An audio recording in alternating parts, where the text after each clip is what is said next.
In this video, I want to share my crops process for our second science project, creating an interview.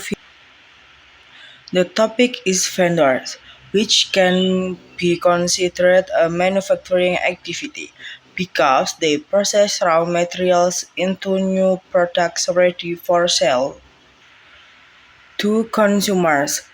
Initially, we had a pretty solid plan. We went to interview vendors selling food like solo sauce and roulette omelets because we found the production process interesting to record. However, plans don't always go as planned. As we tried to organize everything, we encountered several obstacles, so we had to change the interview location. Ultimately, we decided to explore alternatives and move to two different locations.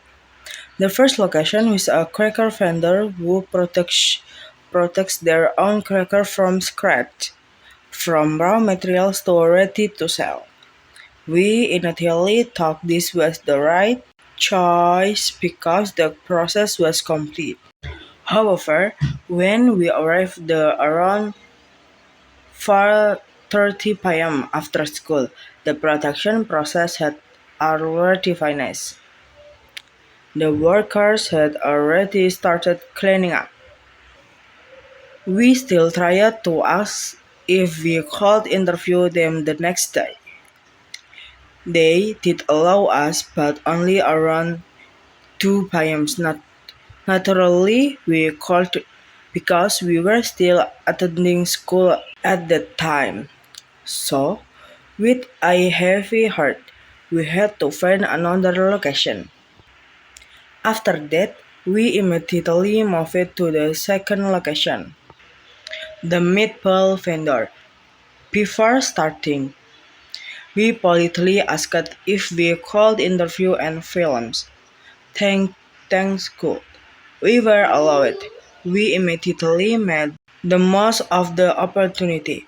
We quickly to restart the question we had prepared, tailoring them to the meatball business. The interview proceeded smoothly to avoid a boring video.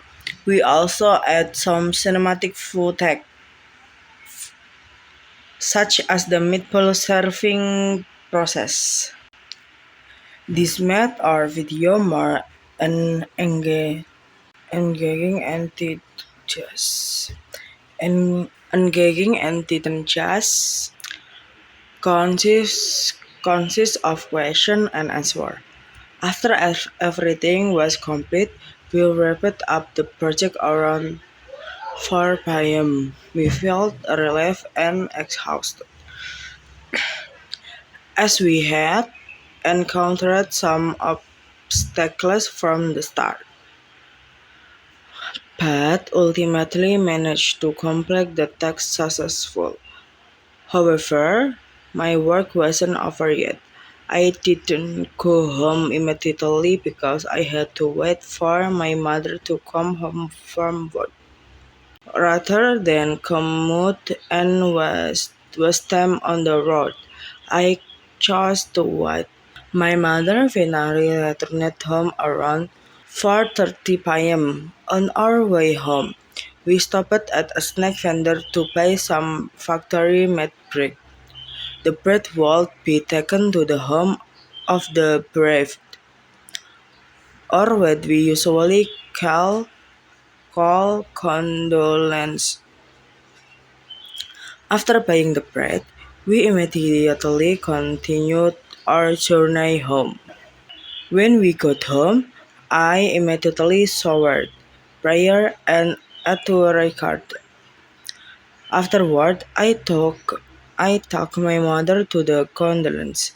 The atmosphere was quite emotional, so we also had to be considerate and respectful of the bereaved family. I did not get home until around 6 o'clock. Finally, after a long day of activities, I could rest peacefully. Thinking back today was quite tiring, but it also had many valuable lessons, especially about teamwork and dealing with plans that don't always go smoothly. Okay, that's all I have to say in the video. Thank you so much for watching. Don't forget to say a donate for the next video. Bye bye.